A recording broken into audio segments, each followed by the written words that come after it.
Bitcoin has no time. It gets you time. It gets you everything you need. If you invest in a company, you're assuming that you'll have enough time to get in and to get out and make money. I don't think you have that time anymore. If you can stay in it for the time, really what you're watching is everyone else fighting to not become a zombie in their investments or their companies or anything. And the easiest way to not be a zombie is to put it in something that's going to be here 5 years from now. It's the only thing I feel safely saying will be here 5 years from now and be higher in price than it is today. The only thing. What's going on, guys? The latest episode with Jordi Visser does not disappoint. Why? We talk about the Federal Reserve, interest rate cuts, the Jackson Hole meeting, Lisa Cook, she's in hot water. What's going to happen with artificial intelligence? Why can't young people get a job? Why is interest rate cuts with PMI rising going to be so good for Bitcoin? How big can Bitcoin get? That and much, much more. Jordi does not ever bring anything other than facts, insights, and a little bit of fun. This episode is just like that. So here's my latest conversation with Jordi Visser. All right, Jordi, I thought a great place to start the conversation is the Federal Reserve, the central bank of the United States of America. They are all eyes, both in Washington, D.C., in the media, and now the average investor.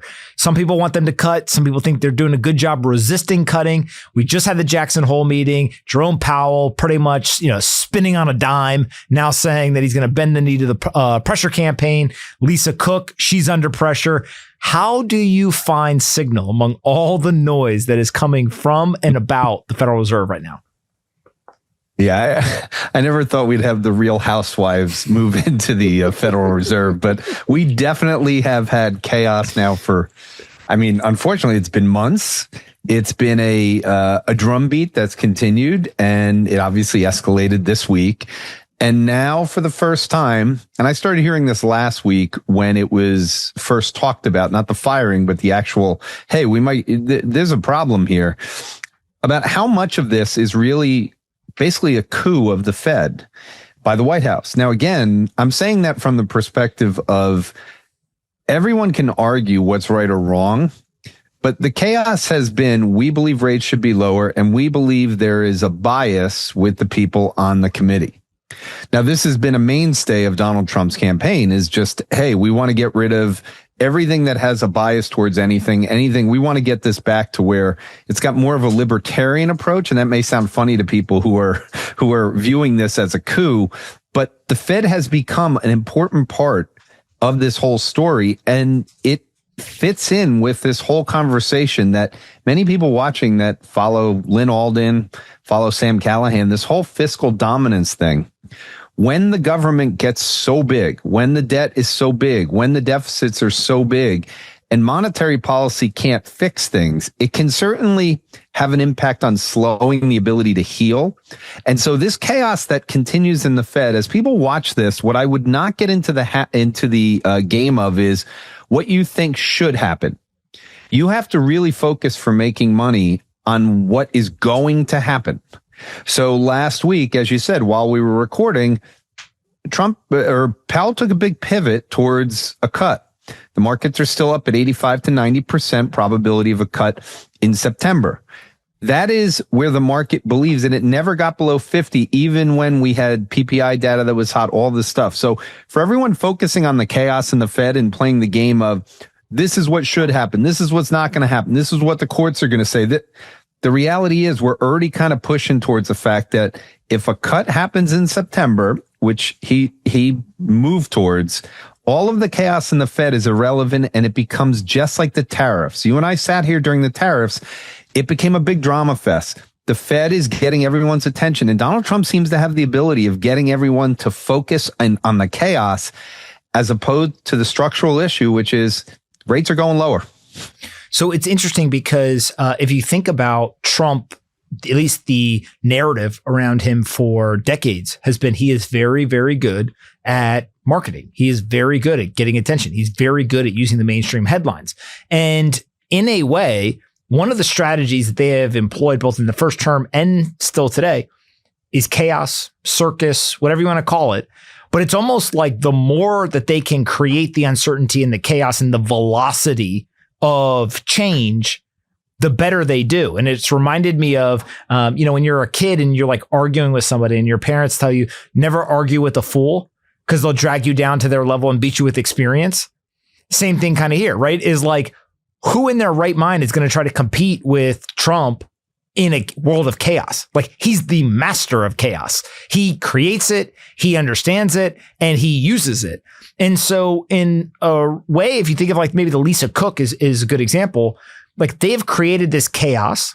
There's now lawsuits, there are firings, there is pressure, etc. You want to know who I think the smartest person in the entire situation is?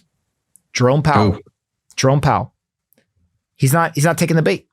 I haven't heard him say a single thing about it. I haven't seen him come out. Like, in a way, the people who are the best adversaries, and I'll kind of put that in air quotes, is like the people who are the best across the table negotiating with Trump are the people who don't take the bait.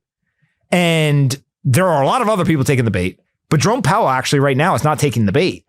And so it does now create a situation where like somehow Lisa Cook is the one who's filing the lawsuit. Lisa Cook is the one who is fighting for the governorship. And I think that it just comes back to that is probably why Powell has been able to resist this entire time, is he has the ability to say, I don't care what chaos you create. I'm just focused on what I think is the right thing to do. Now, it doesn't mean he's independent, doesn't mean that he's not, listening, all that kind of stuff. But I do think Powell's not getting enough credit for his ability to ignore the chaos, and Trump's not getting enough credit for his ability to create the chaos time and time again to his advantage. And it's kind of like we're watching a chess game play out, right? Yeah, and I think it's important for people because I reading X after this whole thing, I don't know how many posts by very followed macro people comparing what was going on with the Fed to Turkey. Okay, so Erdogan going through the whole thing, and that this was an emerging market. And then the people, the feeding frenzy that starts, the people who are bearish, the people who want to be bearish, they go through it. What you just highlighted, remember, at the end of the day, he's using social media, and he's done this since he got elected the first time, to get the emotions going, to get the polarization going. People don't like it. Behind the scenes, Scott Bessent meets with Jerome Powell every single week. And he talks about this openly. Now, for those people who know Scott Bessent, and I know him, he's a nice guy. He's very thoughtful. You can't sit in a room and not listen to him and realize that he knows what he's talking about. He wants rates lower, not because Donald Trump says rates should be lower. He believes rates should be lower. I believe rates should be lower. And the reason is only because of AI, an unprecedented situation. And I think for people out there, especially the people who are posting that this is Turkey, and I saw one person post, yeah, rates should be flying higher. Bond yields are down. They're down over 13 basis points now since Monday of last week, which is before this Cook thing started. And we haven't had any data to justify rates being down. So the bond market is sending a signal to everyone who wants to believe that rate cuts shouldn't happen. They're saying rate cuts are going to happen. That's the first thing. It's not the same as September of last year. And this is the point that I've said both or the last 2 weeks on here. The most consensus thing I hear is that if the Fed cuts rates in September with PMIs going up, with inflation now pointed back up, we're going to see the long end rates shoot higher, and this is going to turn into a problem again. This is very different than last year when people are worried about the SOM rule and worried about a problem in the economy. Now, all of a sudden, everyone thinks rates are going to shoot higher. So the fact that they were down this week on what would arguably be a bad thing on a U.S. look and what's going on is really represented that they're going to lower rates. And the reason I feel confident saying that, stocks have been up, and at the same time, the dollar is getting hit. And one more thing, we don't talk about this too often. I'm very focused on China in my weekly videos because their stock market has been on fire. But the Chinese yuan now is stronger by 1% this month. And this is all leading into the fact that the Fed's going to cut rates and China's letting their currency strengthen a little bit at this point. All this stuff starts to feed in the same thing. Get away from normative statements with regard to the Fed. This is what's going to happen unless something changes dramatically. They're lowering rates. Now, let's talk about, you said that you believe rates should be lower. I believe that. I don't know if we believe it for the same reason or not.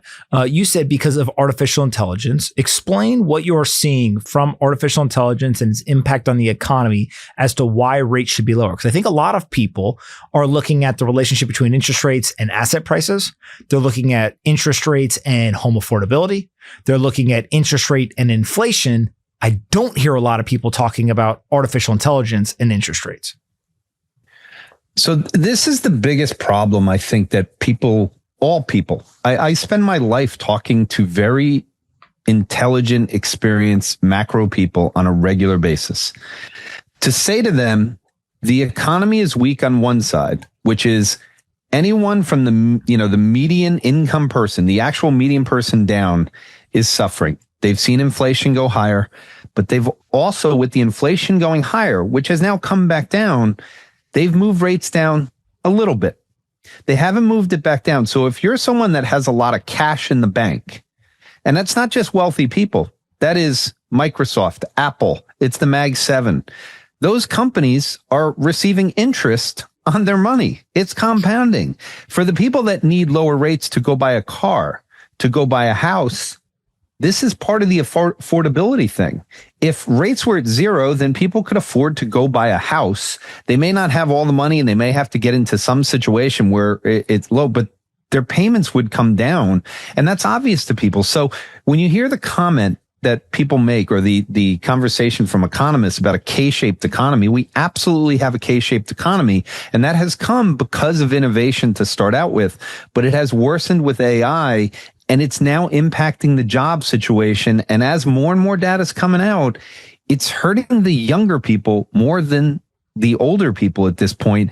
The people that own houses are not getting hurt in the same way that people who own houses. And I'll just give one more thing to people. Remember, there's a lot of student debt out there. Again, the debt on the other side. So whether it's trying to buy an asset as you have kids, when you're in your 30s and you want to go buy a house and you can't afford it because it's 4 or 5 times median income to get to the payments, that's a problem. And that's why higher rates to me are hurting the lower end. And I think they should go lower.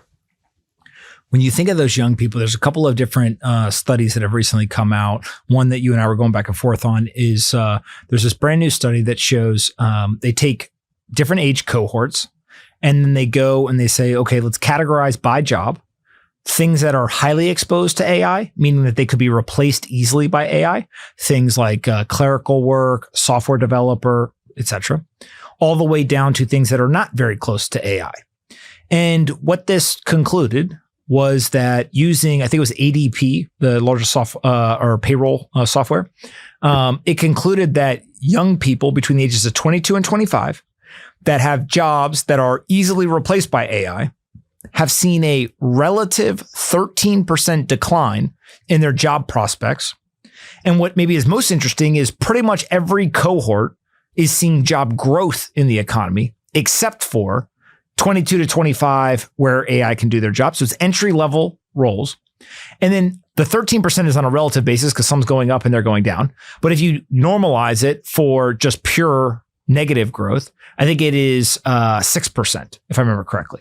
So you have a 6% decline in the job prospect for a 22 to 25-year-old with a job that could be replaced by AI.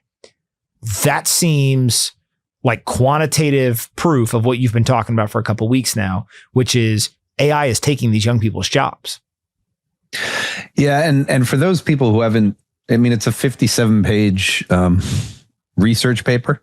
If you go to the Wall Street Journal and you go look up, you'll get an article on it, and it'll show 2 of the charts there for 2 separate sectors or 2 specific jobs.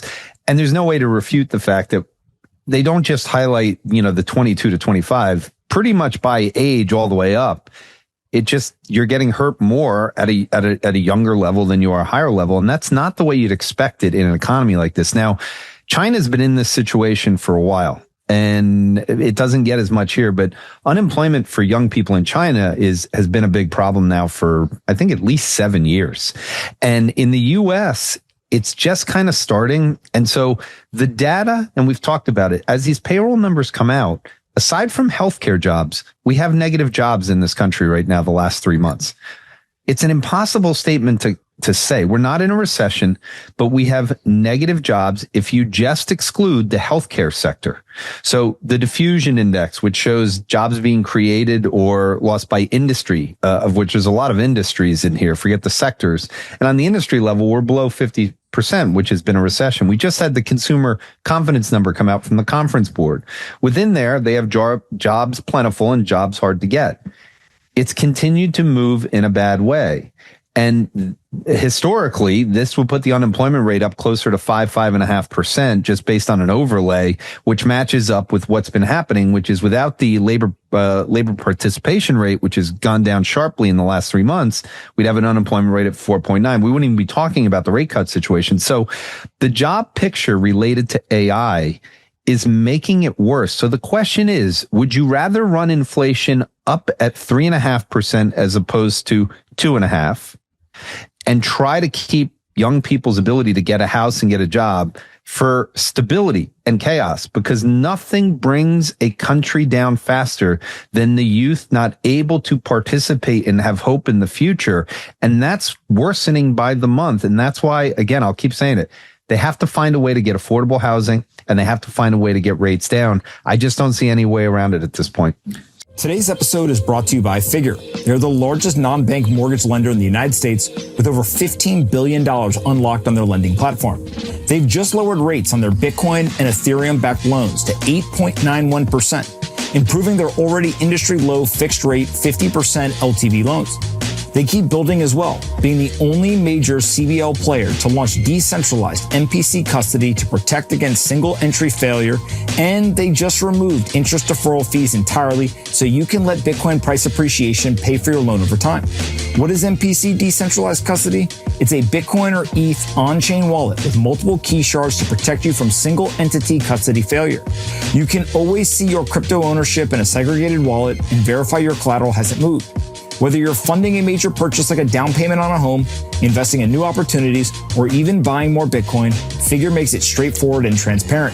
Visit their app or click my link below to take out a Bitcoin-backed loan with Figure today. So you want an anecdote that I think a lot of people have forgotten about, unless they are a little bit older, but in Iraq, there was, when we were engaged in the war there was two major turning points in that war. The first was what they called the surge. Basically, they had a huge surge of troops that they sent. It was basically like, look, we went in, did a really good job of invading the country. Now we're kind of on our back foot. Let's just send so many people there that it is going to tilt in our favor. Okay, great. They realized we still don't have enough people though, right? Like there is a lot of people in the country of Iraq that are fighting us. And so what they did is they created a program, and that program was called the Sons of Iraq, SOI. And SOI was basically them saying, we cannot do this by ourselves. This is your country. You young men are going to have to become the protectors of your local towns. And so they would train them, they would equip them, they would do all these things, but it was the young people who they gave a job to. So they helped them get paid to do this. And then basically what they did is they set up security checkpoints right in and out of their towns. And they said, hey, if you see anything, here's what you do, blah, blah, blah, whatever. And the whole idea was like, if Al-Qaeda shows up to your town, you're supposed to kick them out. Right. Now you can imagine how effective was it if Al-Qaeda showed up? Different story, but at least there was job creation. You were, making these people productive. You were giving them pride in their town, all these components. Huge win. And so if you look at that SOI program, I say, okay, hold on a second. That was America realizing that the young people are really important. You can go to a lot of places where there's been significant social unrest, including in the United States, but in many countries where they've toppled the government, etc. It is the young people rising up. It is the young people who say, we cannot live with this regime. We cannot live with this economic condition. And so I think that it ties back to a couple of weeks ago, you and I talked about socialism and the rise of Zohran Mamdani. And, I do think that in America, there's a very strong line that I think may not exist in some other countries when it comes to the crossover into violence.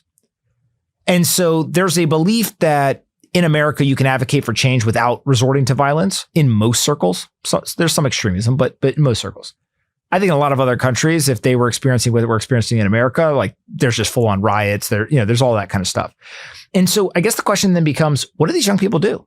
Right? If you don't have the job prospect, the easy answer is like, hey, go learn how to use AI and, create a job for yourself. But like, what else? You've got people, you've got kids who are somewhat in this age cohort, right? Like what is the advice that a parent can give to them, or what can an adult do to help these people so that we don't end up in a situation where they just feel like they've been completely ignored?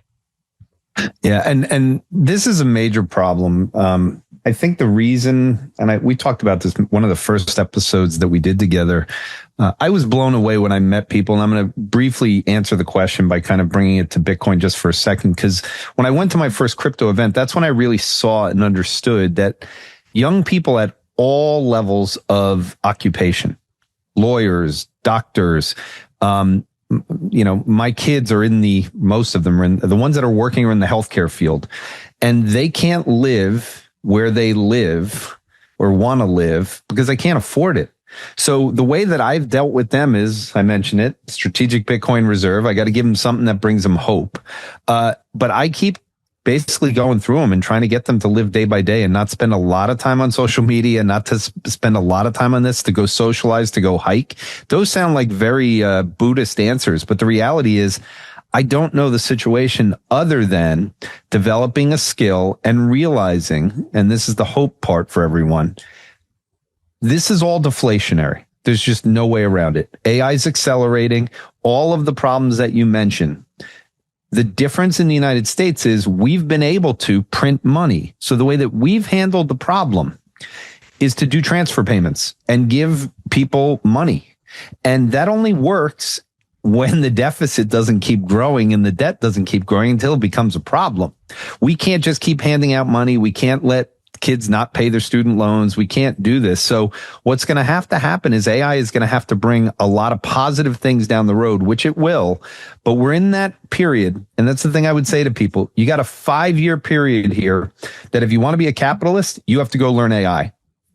If you want to be someone that is going to enjoy life and make it through this point, do not get sucked into getting on AI or on social media and every place you want to get into and think that that's going to solve the problem. Get out with friends, go hike, go get in the air, make it through the 5 years as best you can, because the cost of things is finally going to come down. There will be affordable housing in 5 years.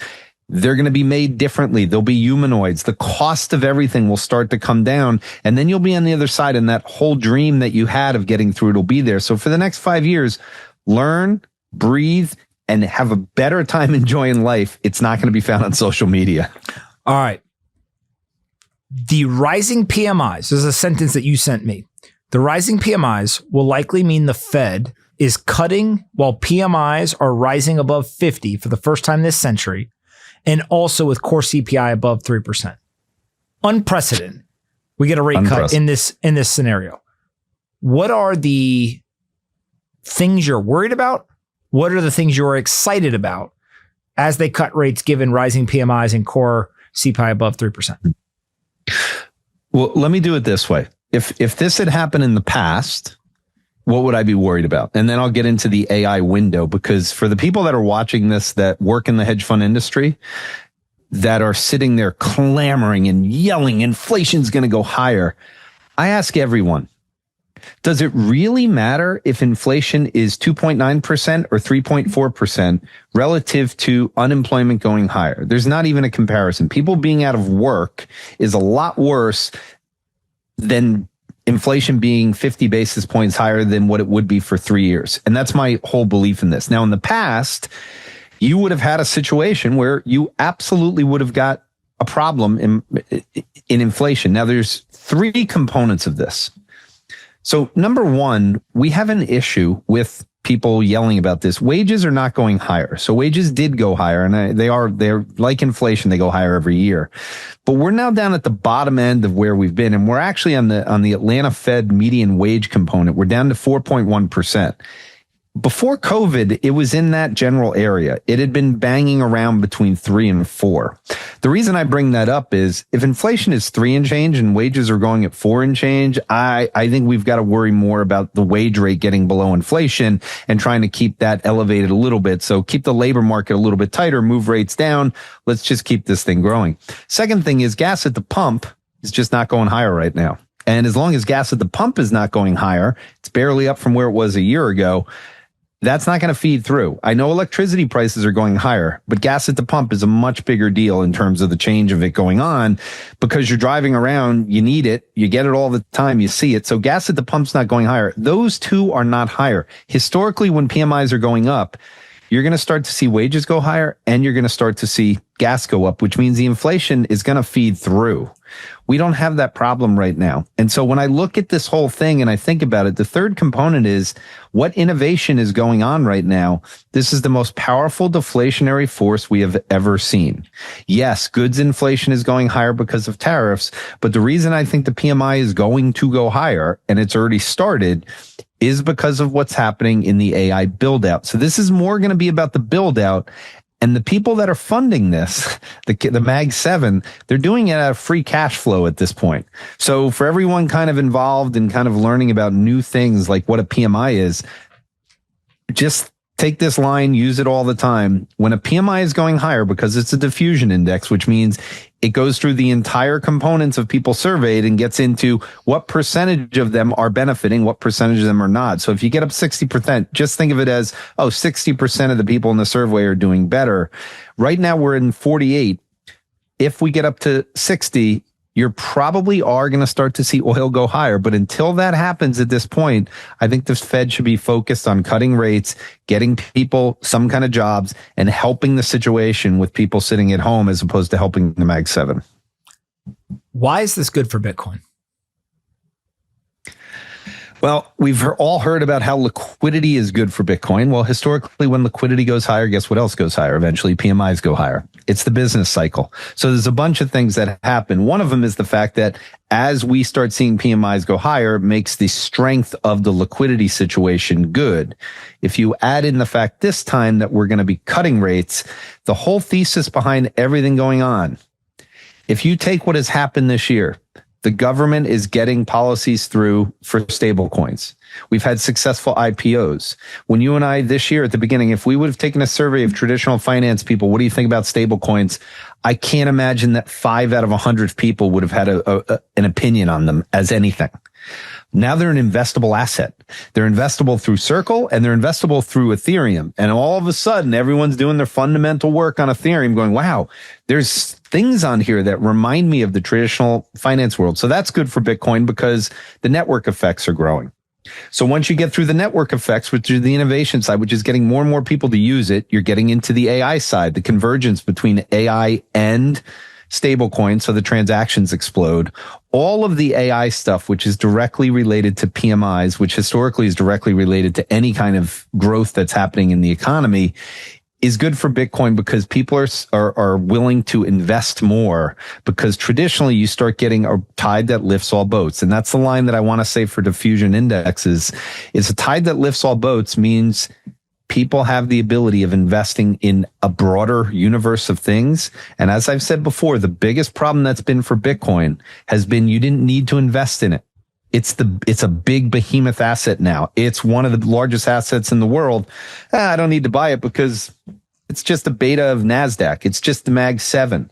Well, if the Mag 7 aren't going up anymore, which I don't believe they will in the rate that they had, and Bitcoin starts to outperform, which will come from the PMI because small caps typically do better. It's a tide that lifts all boats. And when you start lifting all boats, you don't need to have a concentrated portfolio of the 7 that are working. You can actually extend out. So I think investors, traditional finance investors, 401k, all the things that we've opened up are going to start looking for something that acts like beta and growth in a portfolio that's a big asset. And I think that's going to bring more and more money to it. How big do you think that Bitcoin can get in terms of market cap in the next year or two? And the reason why I ask by market cap rather than price is Solana, price per coin, not at all-time highs right now. Solana market cap at all-time highs. And so you just have like an inflation rate, right, that is creating the market cap. Now, Bitcoin has a finite supply over time, but we are adding more Bitcoin into the market, right, at the kind of predetermined rate. And so from a market cap standpoint, we've been fluctuating somewhere 2 trillion, 2.3 trillion, kind of that range. How do you just think about, size, right? Like gold's at 20 trillion, Bitcoin's at 2. Yeah, it's liquid, but it's like, this is like peanuts compared to the global, financial system. But then we see 80,000 Bitcoin get sold in the market and it doesn't even, really move.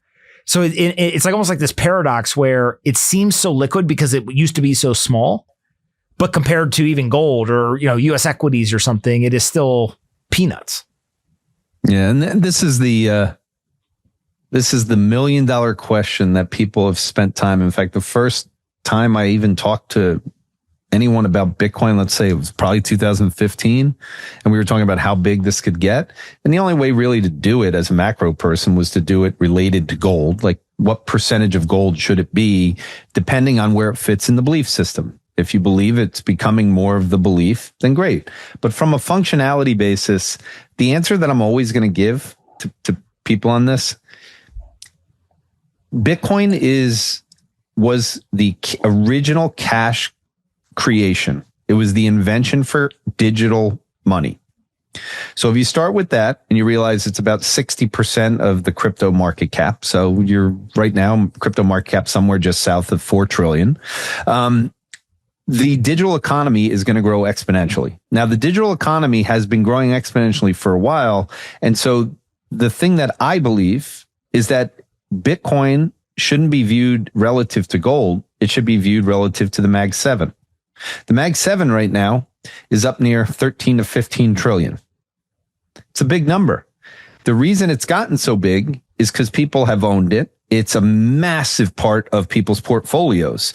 If everyone goes into there's almost nobody on the planet that doesn't own NVIDIA at this point. It's 5% of the S&P 500. It's a major part of all benchmarks. So when you have stocks that are that big and part of the portfolio, we all make decisions in our portfolios based on returns. And what questions the returns is when we're not beating bonds or we're not beating some benchmark.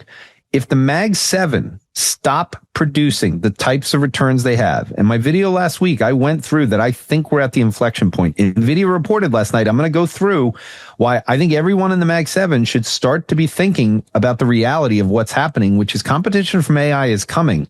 You cannot invest in ideas the way that you have in the past. Ideas are stocks. Bitcoin is a belief. Beliefs last longer than ideas. There's no companies in the S&P 500 from, 100 BC. Gold's been around since then. Bitcoin will be around for a long, long time. It's a belief at this point, and people can fight it, but it's going to be around.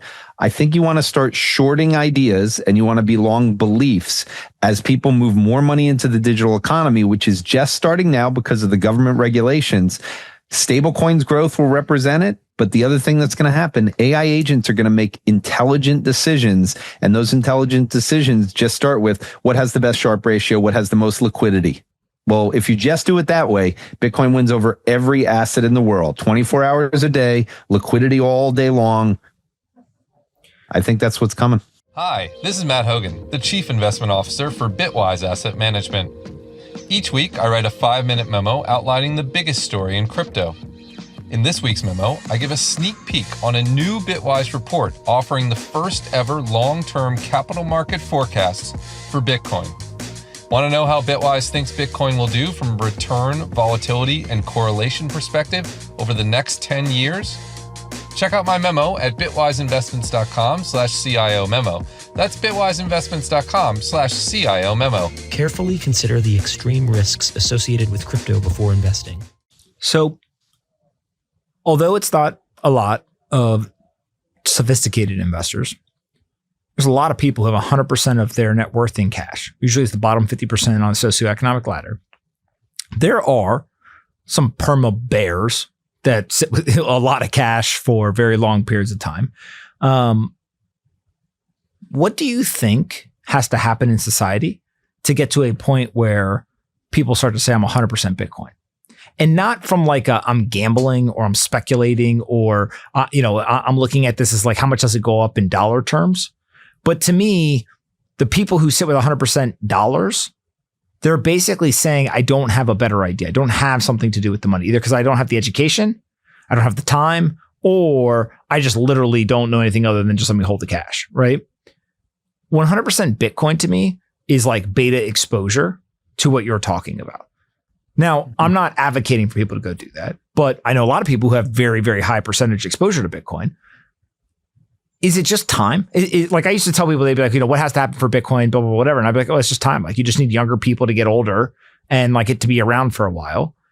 What else? Right? Like how does this become something that is like kind of tech forward or digital native people on the internet? Yeah, sure. Now we're starting to convince some people on Wall Street, but like, the average person, what does it take to become a very material part of their allocation? So I'll answer this question with your average person comment. So yesterday I was on I did one call yesterday with arguably the most famous Brazilian hedge fund investor ever, who had a big impact on my career because I was in my 20s. I'd opened an office for Morgan Stanley down in Brazil. And he just taught me a lot of things about how to trade markets. We were on the opposite side. I was the person making markets. He was the person trading. He's kind of like the Stan Druckenmiller of Brazil. And so we were talking yesterday and catching up. We hadn't seen each other in a long time. And I asked him how he was investing in AI. And he basically told me a story. He went, no, you know why my returns have been so good over the long term? I stick with what I know. I'm a macro person.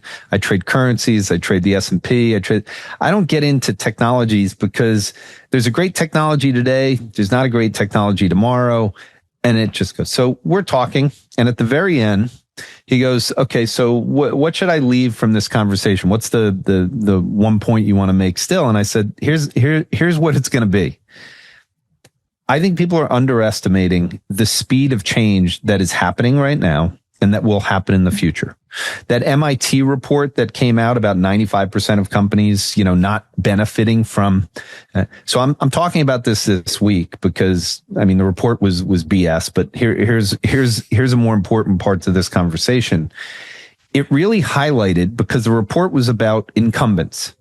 It was about companies that can't change. They can't get through the bureaucracy in their own businesses to adopt this stuff. It gets stopped at some layer of the organization. You and I have talked about how startups have a huge advantage in this. If the innovation cycle is now sped up to weeks, we're in a video game where your company never hits escape velocity. And in that world, how do you invest? You don't invest, you trade. And this is what I said to him. So the ability of waiting for these long trades, like I'm going to short bonds, rates are going to go up to 5% in the next, unless these things happen fast, you're dead. We're changing so quickly and AI is going to speed everything up. So for the people there, other than time, there's a second element, which is if time speeds up too fast, what seems like 5 years used to be 100 years. And so I didn't answer directly your question because I don't like saying to people a target on Bitcoin. I think as AI speeds up and everything happens, what people are going to realize is that number one, you're living far longer than you thought you were going to live. Everyone should go read about ChatGPT 4B and the basically the advancement they made from OpenAI on this. It's an amazing thing. It's all about age reversal. It shows where we're going. They talked about it on the Moonshots podcast, which was released yesterday, the final 15 minutes. I highly recommend people spending time on it. You're dealing with changing the ability of thinking in time. Bitcoin has no time. It gets you time. It gets you everything you need. If you invest in a company, you're assuming that you'll have enough time to get in and to get out and make money. I don't think you have that time anymore. And so with your point on time to just bring it all around, I think that's the key element that I learned in Bitcoin is that if you can stay in it for the time, really what you're watching is everyone else fighting to not become a zombie in their investments or their companies or anything. And the easiest way to not be a zombie is to put it in something that's going to be here 5 years from now. It's the only thing I feel safely saying will be here 5 years from now and be higher in price than it is today. The only thing. Is that true of even the U.S. stock market? Like you think that there's a chance that the U.S. stock market would not be higher? Yeah. 5 years. So 2 years. Absolutely. Because of profit margins. The reason I say I don't know, the societal impact in labor versus capital, the S&P 500 is not a representation of the country. It's 500 companies. There's a lot more companies in this. Most people do not work for a company in the S&P 500. I worked for one for, almost 11 years. But that's it. Everything else was a private company. You can have a market where every company is private. If all of the winners never go public, then all you're talking about is a shrinking of the public market. And I'm just telling you, that has already happened in the debt markets. It's already happened. Private credit is a big thing. So when I say the S&P 500, people should realize I think tokenization is going to bring a new form of capital structure around. You'll be able to invest in that and you'll be able to diversify. If companies are going up, they're going down, but you're investing in all of them in some kind of thing, you'll produce the returns that were representative of the economy. But I'm not sure that you can say that U.S. stocks themselves will be up significantly 5 years from now. I think 2 years, yes. As we get further out and as AGI gets closer, I think it gets harder for public companies with regards to private companies. One other thing I've been thinking about, and I like using you as my personal muse for things that I don't have an opinion about yet. The valuation metrics on the U.S. stock market right now, I think we're at like 23 times or something like that. Mm-hmm. If you go back to past times where it's been 23 times, yep. Not so hot for the next 5 to 10 years on the afford return. I think the numbers I've seen are plus 2%, -2%, a decade out.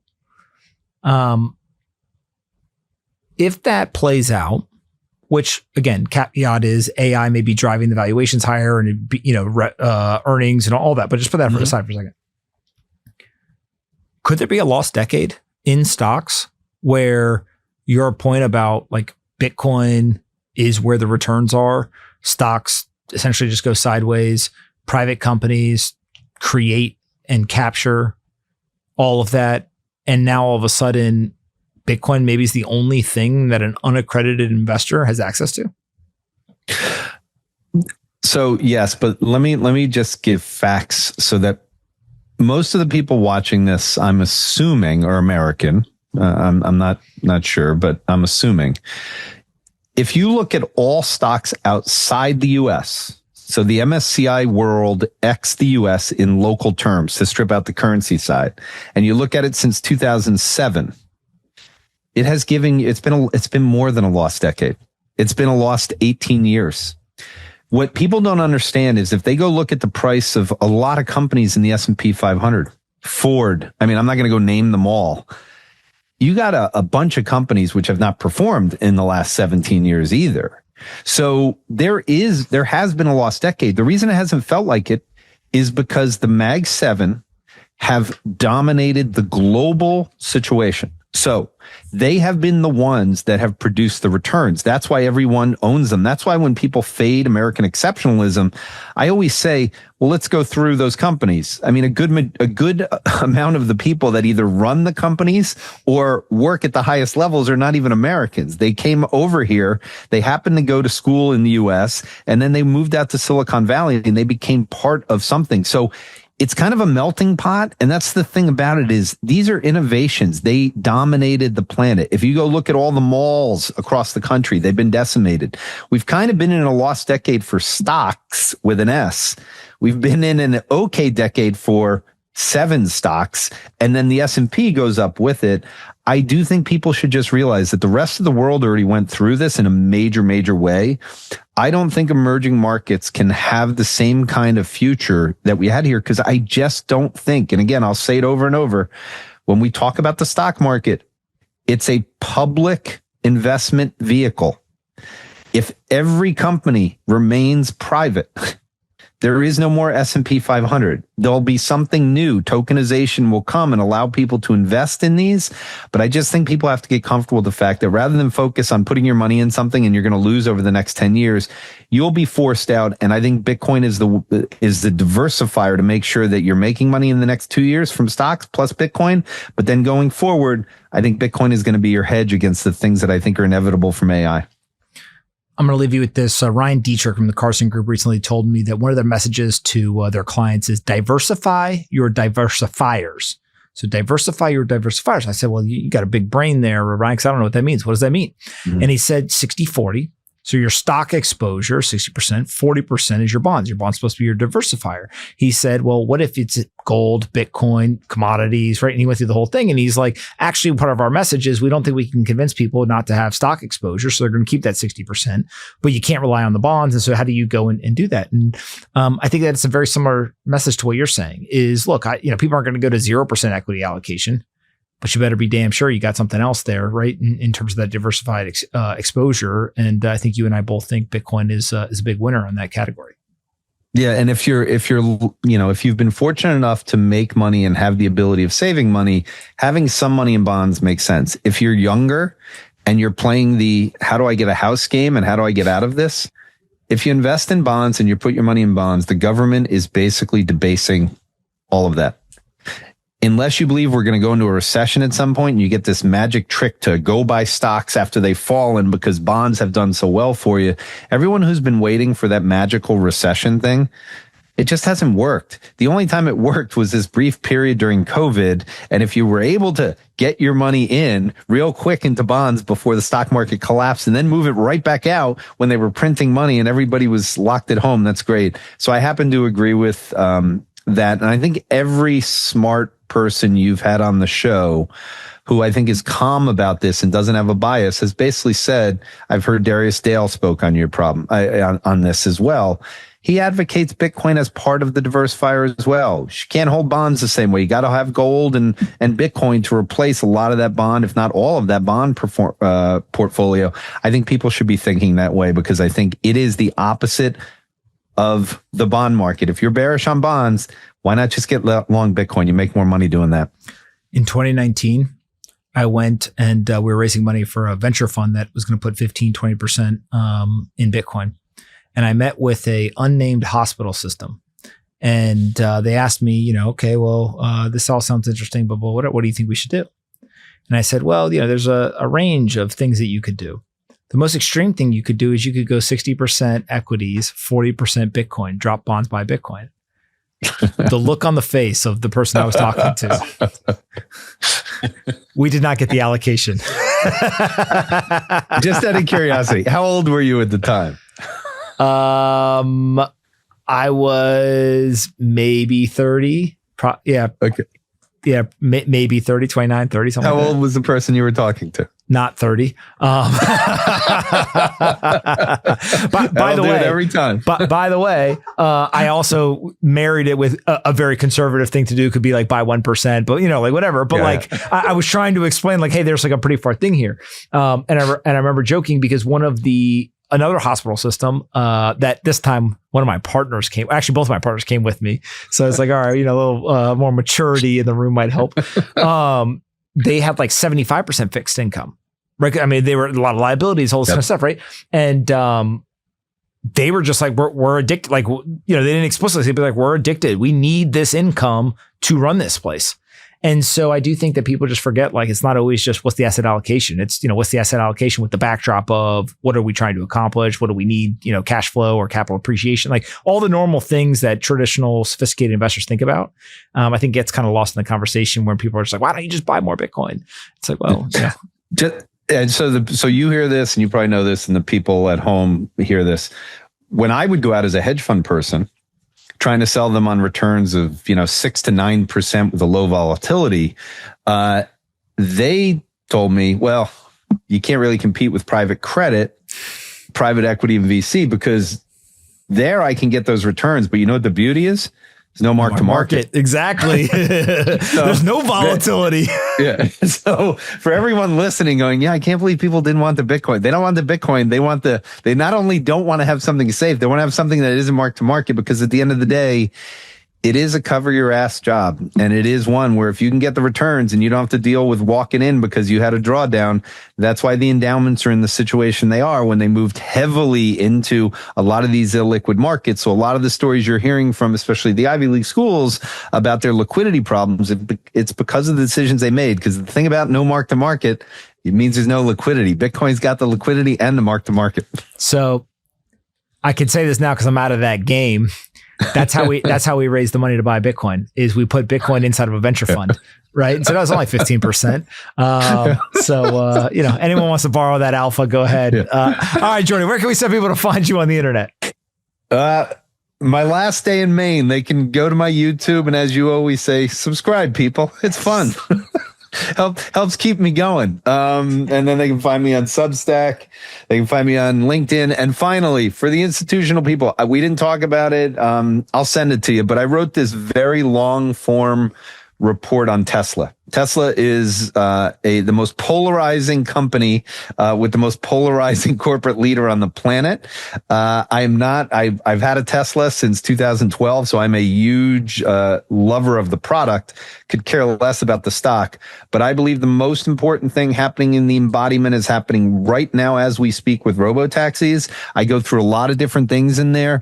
I think people should just check their biases and pay attention, because the next phase of AI might be happening sooner than we all think. If this man is successful with what he's doing in Austin, Texas, and spreading across the country. And I'm getting the impression more and more just by connecting the dots that he is. So then get me a 22V research for that. Amazing. Maybe next week we'll carve out an entire segment and talk just about Tesla and robo-taxi, so the bulls and the bears can all tune in. All right, Jordi, thank you so much. We'll do it again next week. Thanks, bud. See you in person next week.